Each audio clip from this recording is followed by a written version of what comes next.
Tapos yun din usapan tayo. Matunog ang balita ngayon, nabigo po ang impeachment push laban kay Vice Presidente Sara Duterte sa House of Representatives.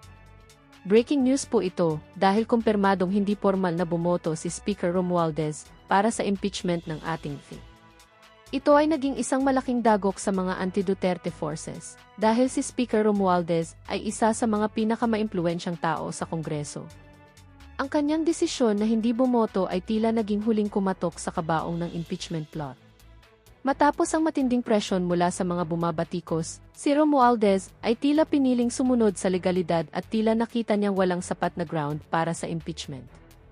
Bukod dito, nakuha rin natin ang balita na kahit anong pilit, hindi pa rin nakuha ng grupo ang kinakailangang 106 na boto para maipasa ang impeachment. Marami sa mga congressman na dating sumuporta ang nag-atras ng kanilang boto matapos makita ang strategic failure ng plan. Dahil dito, ang impeachment move ay opisyal nang natapos. Isang malaking tagumpay ito para sa kampo ni Sara at patuloy na nagpapatunay sa kanyang political strength. Ano sa tingin nyo? Tapos na ba ang boxing? I-comment ang inyong opinion sa baba. At huwag kalimutang mag-subscribe at i-like ang video na ito. Maraming salamat po.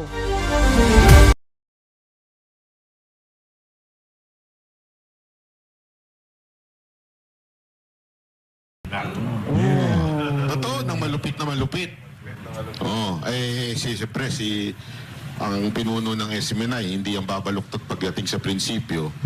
Kaya ngayon, lahat na lang, suspend, freeze, kasi nga, hindi pumayag sa sobrang laking alok. Kaya duduktuhan ko yan.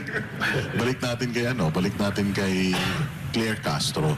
Sa PCO, ilang beses nagpalit-palit ng spokesperson. Si Claire Castro lang ang tumagal. Ano ang ginagawa ni Claire Castro ngayon na sa tingin nyo, hindi kayang gawin ng mga nakaraan? O sa akin, bumabanat siya. Sinasabi Ang kaya gawin, kaya niyang lumakad ng sabay, kasama itong si Marcos Jr. Nakita niyo ho ba yung larawan? Parang siya yung first lady.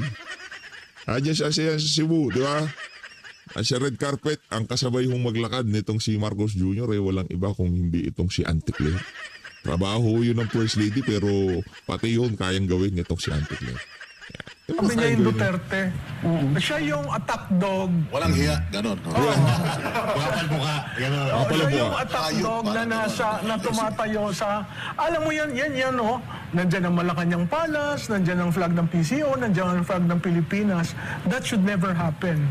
Kasi sa White House, kahit tinitira mo, may certain demeanor at respect pa yung spokes. Ito, by default, kaya siya tumagal. Kaya niyang tirahin. Yung hinahanap yung, si Duterte daw bastos. Wala nang bastos dito, pero may isang bastos na kayang tumira. Siya yon. So ang sabi nila po, mga professional, this is how professional work. Sa tingin niyo po ba itong ginagawa nila is professionalism? No, definitely not. It is a shame to communication experts. It's a shame for strategic comms people because she is institutionalizing lies in a presidential podium. Ayan. So, para sa inyo pong dalawa, although tinatanggi nila, no, na alam naman natin na pinupuruhan itong mga Duterte supporters or yung nagkikriticize sa kanila, was there a time na naramdaman ninyo na naharas din kayo being a critic of this administration? Oo naman. Ilan ba ang kaso hinaharap ko? Nagsama pa tayo sa Congress. Correct. No? So Tricom, ilang beses ako pabalik-balik sa NBI. So nakakarinig ka pa ng, pinapasabi ni so-and-so official na kakasuhan ka daw, padidisbar ka daw, ano daw. Huwag na natin banggitin. Kasi hindi pa tapos yung kaso. Hindi naman to live. Si Prof. Ako na bigyan ako ng letter of audit, personal at letter of audit sa kumpanya ko. So meron pala talaga. Yung pagtawag sa akin sa dun sa committee, kinukonsider ko yung insulto sa karir ko dahil number 1 ako doon sa listahan. Tinawagan ako ng kaibigan ko sa isang major broadsheet on a weekend. Sinabi sa akin na, Malu, number 1 ka doon sa listahan ng 40, I think. Sabi ko, bakit ako naging number 1? Paano ako naging number 1? So naalala ko yung araw na yon. Meron akong isang kaibigan, alam ito ni Trixie, na tinawagan ako na wag na daw akong umattend. Sabi ko, ba't hindi ako attend? Attend ako doon. Ano ang akala nila, natatakot ako sa kanila? Sa tingin ko, alam nila ang record ko sa politika. Kaya hindi siguro ganong kadiin sa akin. May nagsabi sa aking dating Nako. umalis na National Security Head na mahirap mong isama si Malu dyan kasi trabaho niya yan. Hindi naman ako name-personal, nagpupunto lang naman ako. So sa akin, kahit yung mga kaibigan kong politiko, yung naging kliyente kong politiko, tatawag at sasabihin, Malu, baka naman pwede kang... Sabi ko, wala naman akong tinitira sa inyo. Sinasabi ko lang yung katotohanan. So dati, marami nagsasabi na DDS daw kayo. Although alam natin, Ayan na naman yung tanong na yan. Ako, hindi kayo paulit-ulit. sumuporta kay Pangulong Duterte. Oo. So now, marami pa rin nagsasabi. Nakikita natin sa social media na DDS yan, tinatanggi lang. Pero ano pagkakaiba ng DDS sa pag-criticize ng isang malutikiya sa administrasyon ni Marcos? Alam mo, nahihiya kasi akong sabihin DDS ako kasi wala ako doon sa original. Sa 2016. Mahirap namang mag-claim na, Correct. oo, Duterte ako. First 3 years ng Duterte, tinitira ko siya Yes. sa column ko. Yes. Nung nakita ko ang frontline services nag-improve, nakita ko yung work ethic niya, nakita ko yung kagustuhan niyang mag-explain sa public kahit na madaling araw. Sabi ko, oh, this guy coming from Mindanao, too late to campaign but made it, may suporta ng taong bayan. Ang ayoko lang kasi, napakahirap na i-claim ko na ako'y DDS. Wala naman ako, magkasama kayo, wala ako doon. Hindi ako sumama dahil iba nga ang kandidato ko. Anong difference? Siguro pasasalamat ko kay PRRD, kaya ako tumutulong sa anak. Ganun lang kasimple. It's my way of returning back what I know in political management to the daughter. Punta tayo ngayon sa konting politika ng nangyayari. Anong basa nyo dito sa impeachment? Ito kaya ay magsasucceed sa Kamara, tutuloy sa Senado, at anong sa tingin nyo yung magiging numero sa Senado? Attorney, kayo muna. Hindi pa ako makabilang kasi may mga kaso eh. May mga pending cases ang ilang mga boboto sa Senado. So, that's a factor. Diba, naalala nyo nung pinag-uusapan yung Senate presidency. Supposedly, may Senate coup in the bag. O, sinabi na si Executive Secretary Ralph Recto nagtawag. O, miraculously, nagbago yung vote. Na-retain si Tito Soto. So, ang tingin ko, magiging factor din yung mga pending cases and investigations doon sa whether it's flood control or other corruption or other kinds of cases. So do you think Factor siya. that's the reason why partial report pa lang ang nilalabas kuno ni Lacson dahil possible na gamitin yon against this 3 more na binanggit. Actually 4 pa pala. Cheese, si Estrada, si Villanueva. So yes, tingin ko that's a possibility. Mga Malu. Sa akin, unang-una may mali doon sa paglabas ng partial report. Ngayon lamang sa history ng Senado, at ako'y nagtrabaho dyan sa institusyon na yan, na naglabas ng report na walang majority. Usually, kailangan may majority bago mo lumabas. ilabas. No? Pangalawa, so yan yung umiikot sa Senado. Pangalawa, ang kailangan na boto to convict 16, 15 ang majority, 9 ang minority. Pero dun sa 15 na majority, sa majority merong 6, 2 end of term, 4 na re-electionist. So magbabago yung 15. Yung 9, hindi ko nakikitang magbago. Unless yung sinasabi nga ni Trixie na mga kinasuhan ay kakasuhan. Pero hindi ibig sabihin kinasuhan, hindi makakaboto. Kaya yung appeal ko kay Senator Bato, magpakita kayo, sir. Kahit hulihin kayo, importante ho yung boto ng impeachment. Pero pumunta tayo sa House. May 106 na ba? Makikita natin noong Lunes, walang 106. Nako. Linagay yung committee report sa articles of impeachment ng Wednesday, 9:30 p.m. So talagang pinamamadali. Pag Wala pa tinignan rin niyo yung 106. website ng House, nandun, pati annexes, pati lahat. Pati ho yung AMLAC report, no? Ang sabi ko nga sa staff ko, pag-aralan nyo kung yan yung totoong pahina na linagay doon. Having said that, ang 106 ay base sa quorum. Since Monday, Tuesday, Wednesday, walang quorum call. Suspended ang session. Pag sinuspend, ibig sabihin hindi ka magro-roll call sa the following day. So, strategically, dapat may tumayo sa Lunes to ask for a quorum call. Ang mangyayari noon, kailangan i-establish na may 160 na quorum kasi yung 106 ay base sa quorum. Ang claim kasi ngayon may 200 na, may 215, it will even go beyond the first impeachment, no? But these things are very fluid considering yung Monday, there are several things that will happen. There might be a big rally in the House of Representatives. There might be sickness among the members. At ang balita ko ay sila may sakit at hindi dadating. Meron rin yung ang gusto, pwede bang pumirma na lang kami? Hindi ho kayo pwedeng pumirma kasi ang nasa ang ruling ng Supreme Court, kailangan kayong bumoto no sa plenaryo. So, hindi yung iba kasi madaling pumirma eh. Kasi nakapirma ako pero hindi ako boboto. So, pag binangga mo yung record, hindi mo makikita. Ang consistent may 55. Consistent. Ang consistent may 55 na bumoboto sa Committee on Justice. Uli, yung chairperson, mali hong sabihin unanimous.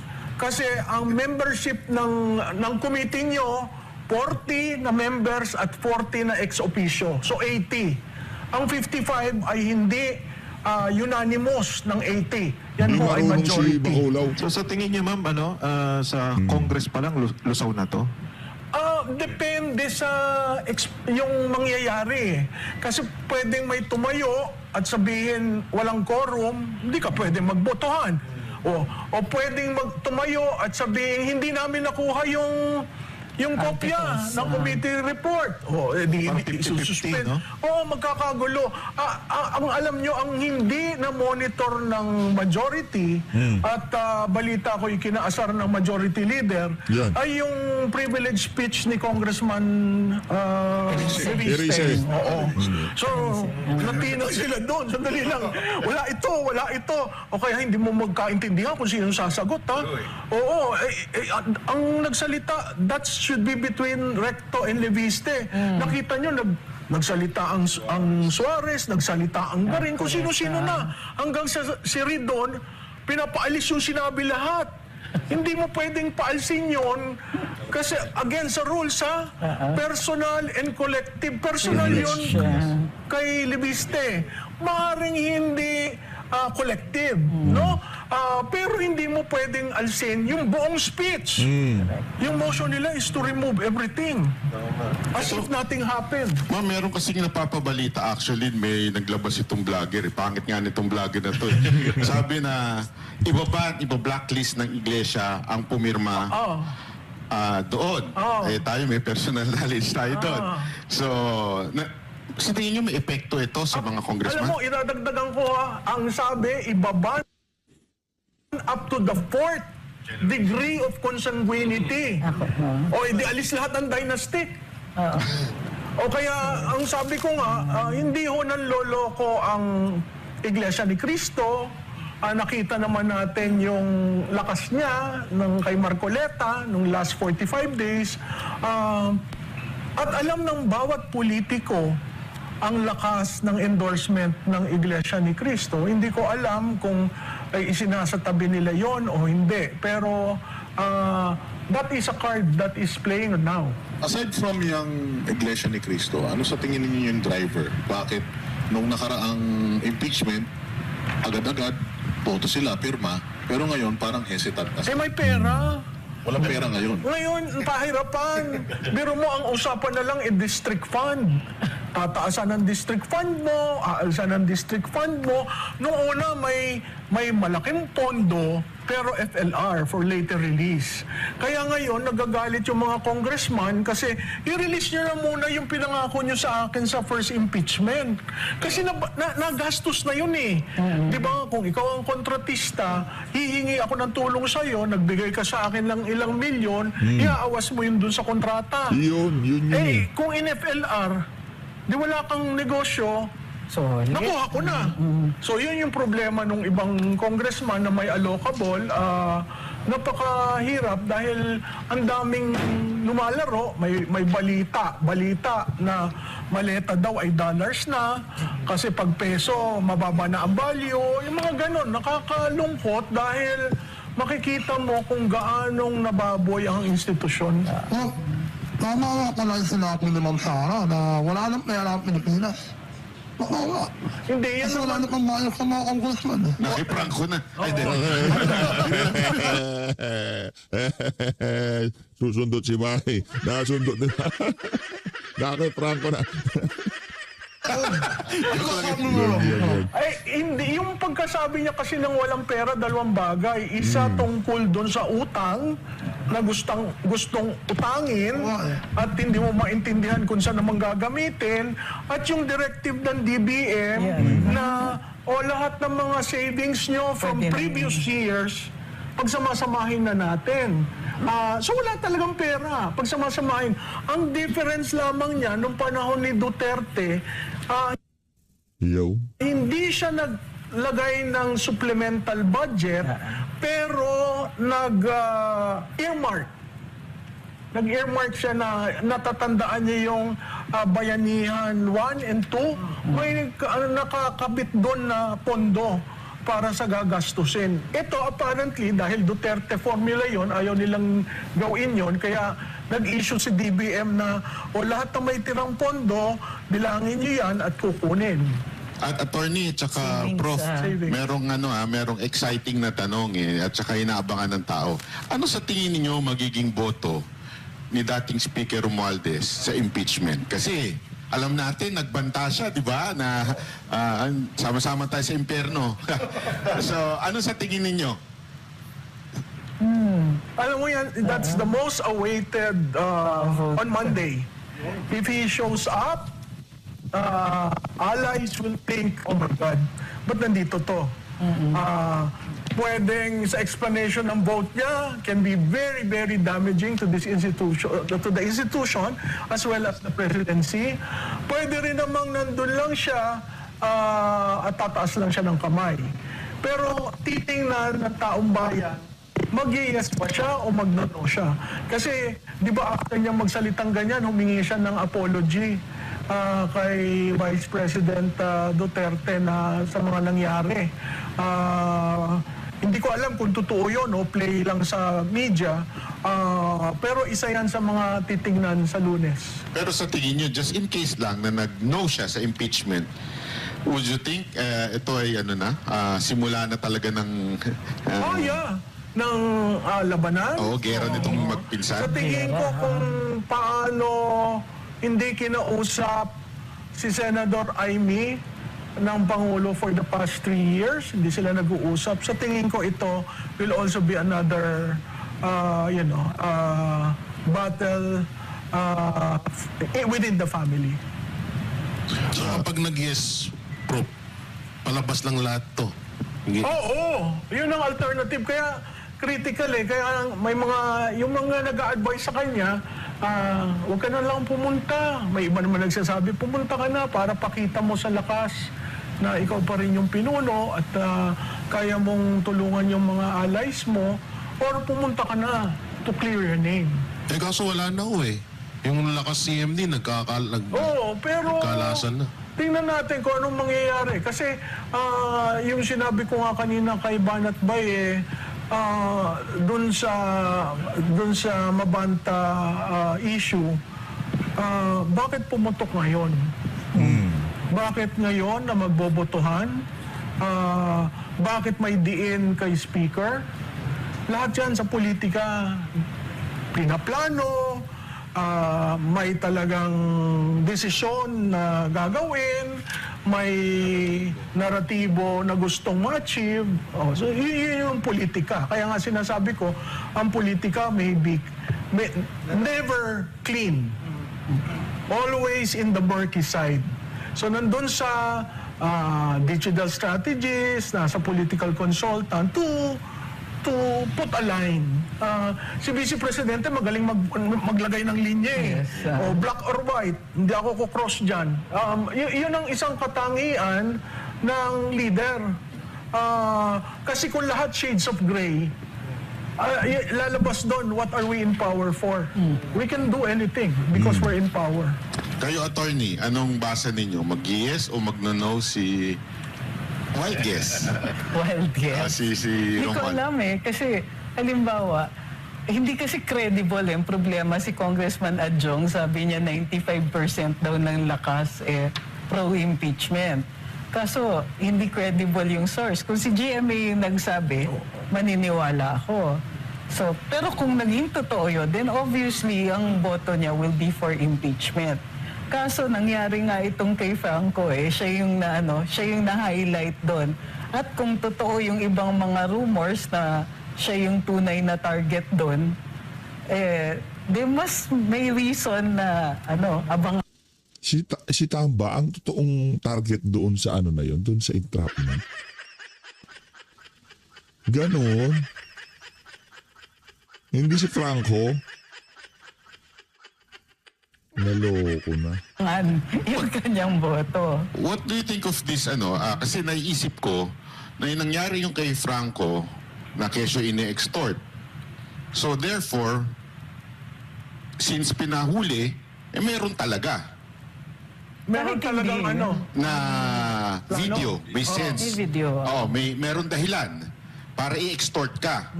Pero syempre, in public eyes, ang tingin ng tao doon, si Romualdez talaga may kasalanan. Kahit na nahuli nahuli si Franco, meron talagang kinalaman si Romualdez dito sa lahat ng flood control. Wala nga siyang panalo doon Mahuli o hindi, guilty o hindi si Franco, may video. Ang pinakapanalo lang niya kung di lumabas yung video na yun. And NBI director is the one na naglabas, which is alam natin na nasa administrasyon na kay Bongbong Marcos. So, posible bang ito'y isang pandaglag na naman kay Romualdez, yung issue ni Franco? Ako, I think it's possible. Pero hindi kasi maganda yung execution nila. Kasi tignan mo, unang-unang buga nila, sabi nila, caught in the act. Hindi naman yun ang act ng extortion Yung delivery ng pera is not the act of extortion. The act of extortion is the threat. So paano yung naging caught in the act? Kasi nung unang lumabas yung balita, ang nakita natin, may picture, andyan si Franco, may pera. So maniniwala ka, oo nga, mukhang caught in the act. Tinrete niya, nagbuga ng pera. And all this time, in the eyes of the public, andyan si Franco, andyan si Martin. Kasi si Martin nga daw ang point ng video. So ngayon, habang tumatagal, nagbabago, nag-water down yung kwento, ang nakikita ko dito is may forces at work here na pinapalabas, na nagbabago, nag-shift kung sino yung guilty, nag-shift yung narrative, nagiging less plausible habang tumatagal at lumalaki yung butas doon sa criminal case. Kaya lang alam naman natin, kung kontrolado nila media, kontrolado naman nila yung tao, kasi di ba, alam naman natin, di naman lahat they would see the details. Basta sa kanila kung yung headline, tapos kontrolado mo media, magmumukha ng totoo yung pangyayari kay Franco. Oo. So, na-achieve, sa tingin ko, na-achieve nila yung in the si Romualdez. Yung first 24 hours, kanila lang yung kwento. Pero, para sa akin, factor din yung oras Habang tumatagal yan, pero kung ang purpose nila is just for the next few Tapos kukontrolin nga nila yung post communications, lalabas yung trolls, uulit-ulitin lang nila, extortionist yan and all that. Alam naman natin kung paano nag-e-establish ng narrative sa social media. May panalo talaga. Pero since ito po ay sa tingin ninyo talagang banat kay Romualdez, kung kayo po, kay ma'am, parehong sumagot, mag-a-advise kay Romualdez ng kung ano iboboto mo, what would you advise him? Hindi ako mag-a-advise, conflict of interest. Ako Automatic. ang advice ko sa kanya, bumoto ka na huwag i-impeach si Sara Duterte. Kasi nakita mo naman yung mga evidence na present. At alam niya, nung impeachment 1 pa lang, kung ano ang kagaguhan ang ginawa nila. Pagka yan si at Prof. Malutikia gumamit na ng mga ganyang klaseng salita, iba na ho ibig sabihin. To get that done. So, if you want to unburden, which he perfectly did when he did that public announcement, he can very well redefine himself by showing up on Monday and voting. And Para may future pa siya. Kanina, pagka bumoto siya, may ibig sabihin. Pag nag-no siya, may ibig din sabihin. Paano kapag siya abstain? Ano ang tatingin sa inyo? mahirap po ang abstain kasi bilang rin yan against. Ang importante dyan, may no na malaki-laki para hindi maka 106. Pag nag-abstain ka, bilang rin yan. It's not a yes. Hindi kasama sa 106. So Ma'am Malu, ibig bang sabihin nun kahit paano pag nag-no siya, mariredeem niya yung kanyang Well, yeah, name? because itong kanyang public pronouncement was neither here nor there at ang last line niya, kung ako ay masisira, not the exact word. Yeah, if I will go down, it will not just be me. I will not be alone. Oo. So, Maliwanag ho yun mga kababayan. Ibig sabihin meron ho naku, yung mga ano na yan, yung mga litanya na yan ito si Martin Romualdez. Pagka naging presidente na si BP Sara, hihimayin ho yan doon sa gagawing malalimang investigasyon. Hindi yung investigasyon ni Ping Lacson. Si Ping Lacson nun nasa gilid na lang.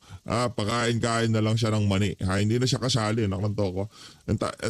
Mapahanggang sa ngayong mga panahon na to, hostage pa rin ho nitong si Ping Lacson yung pagdinig sa Blue Ribbon Committee. that is a threat. In politics, that is a signal to those listening na ingat kayo sa akin. So, sir, kung nakikinig ka, alam ko minsan hindi mo naman gusto ang SMNI. Hindi ka rin naman nila gusto. Sila yan, Pero nakabantay. pumunta kayo sa Lunes. Pakita nyo leadership nyo. Galing naman kayo doon sa institusyon na yon. Ayusin nyo yung first impeachment na maling-mali. Alam nyo kung paano nagsimula ang pagsira kay Vice Presidente Duterte. At yan ay nagmula sa House of Representatives ng 2023. So, kung gusto nyong maayos ito, at pagod na ang taong bayan, kasi hindi namin maintindihan, sino ba talaga sa inyong mastermind? No? Do it within the institution. Do it with your colleagues. Let's have that, bloodbath in the House. It's about time. Kasi kung hindi niyo yan sasagutin, abay magkakaroon na tayo ng SONA. Sasabihin na naman ho nyo, may flood control, umuulan na ho yun. Paano kami? Kami ang kinakalimutan nyo, yung taong bayan. So, ako, I appeal to your love of country. I know that is a hard word for you. That's also a hard word for me to say. But I appeal to your decency. I know that is hard for me to say. But please show up and tell the public where you are in this issue. Tapos Boss Martin, kung ako na lang kaya rito. Mensahe ka rin. Mensahe ka. Guest yarn. Kalahin namin yan. Waray yan Diba? Boss Martin, alam ko yung takam na mga waray Boss Martin, kung nakarito, pag-usapan na. Ulitin mo. Pumunta. Nakarito. Sa SMNI. Anong walay? SMNI. Kung may challenge na naman kayo, last week ang challenge nyo si Yusek, ngayon naman si Di Speaker. sumagot kami. Para matapos na. Martin, pumunta ka na para sumama ka na sa amin. Pero tama si Ma'am Malu dun kasi Wala, nilaglag na rin naman siya eh. Kung totoo. Sa tingin niyo po ba totoo yung Nag-aaway sila. hold lalaglag departure sila. order at saka yung freeze ng account? Sa tingin niyo totoo yun? Kasi marami pa rin nagdududa eh na baka naman palabas lang yan. Oo, kasi ulam ni steak pa din yung ulam daw eh. Kasi kung freeze na yan, dapat tuyo na yan. Alam mo, nagsimula tayo ang may binitawan na kung salita, yung reputational damage. May reputational damage na kay speaker. Sinabi mo yung headline. Basta na headline ka, may reputation damage ka. How do you react? Within 24 hours, you need to react. He allowed himself to be defined by what he did. So, I think it's on him to undo that in the very institution, in the very chamber where he allowed the demolition of the Vice President. Ako, makinig ka dyan. Pero ito Di pala mo so, advice yan, ha? yung naratibo na kasi ito naguguluhan yung taong bayan patungkol kay Franco eh. Yan ang laging tanong. So yung naratibo, ang tumutulak nito eh si Bongbong. Ang nasa likod nito, ang arkitekto nitong drama na to. Hindi ko alam kung si Bongbong, but definitely within the administration, because you just cannot do this and have the NBI there immediately and have the full view of mainstream media, you know, and it's like very near the day when the impeachment vote will be made. So pag tiningnan mo sinong kumukumpas, mas malaking kapangyarihan ang kumukumpas. Oo. Parang yung sinabi nila na ang mastermind lang daw yung dalawang kongreso. Yung dalawang congressman. Hindi naman ho pumipirma ng budget yung dalawang congressman. Ang pumipirma ho ng budget ang presidente. Tsaka releases. Ang releases, ang notice of cash allocation, ang SARO, ang executive, DBM. Hindi rin si DBM gagalaw kung walang numbra ng presidente. So, siguro tingnan ho natin yung mga yun. Pero sa yan eh, di ba? Sa sinasabi ni Claire Castro na hindi daw si BBM ang nag-iisang representante ng executive. Sabi, parang pag executive, marami yan. So parang sinasabi niya na pag nagre-release ang DBM, pwedeng hindi alam ng presidente. Posible. Imposible yan. Hindi. Imposible yan. Hindi. Lalo, dun pa lang sa pag-allocate, yung malaki ang say ng Pangulo pagdating sa budget. The budget begins with the executive and then it ends with the executive. Kumbaga, yung Congress, yung role ng Congress is to check, titignan nila may pera ba para dito. Tapos kung in accordance with the Constitution, go sila. You set the budget in the executive, you release the budget in the executive. So imposible na yung releases ng DBM will be without the knowledge of the President. I-report pa rin yan ng DBM Secretary, hindi isla ang DBM. Pero pwede po bang hindi pumirma si BBM? Kasi nung nakaraan, naging guest po namin si Kong Erice. So parang ang nagde-decide daw ay naglalabas ng pondo ay si Secretary Pangandaman na walang pirma ni BBM. So naayon po ba yun sa batas? Nangyari din po kasi ito nung unang-unang skandalo nila sa Asukal. Di ba, may pirma din yung presidente, pero sinasabi niya na hindi daw siya ang nag-authorize. Andun pa ako nun. Hindi. Yung Sugar Board, ina-allow ng President mag-delegate nung approval to the Sugar Board. At nagagawa na din daw yon. Unfortunately,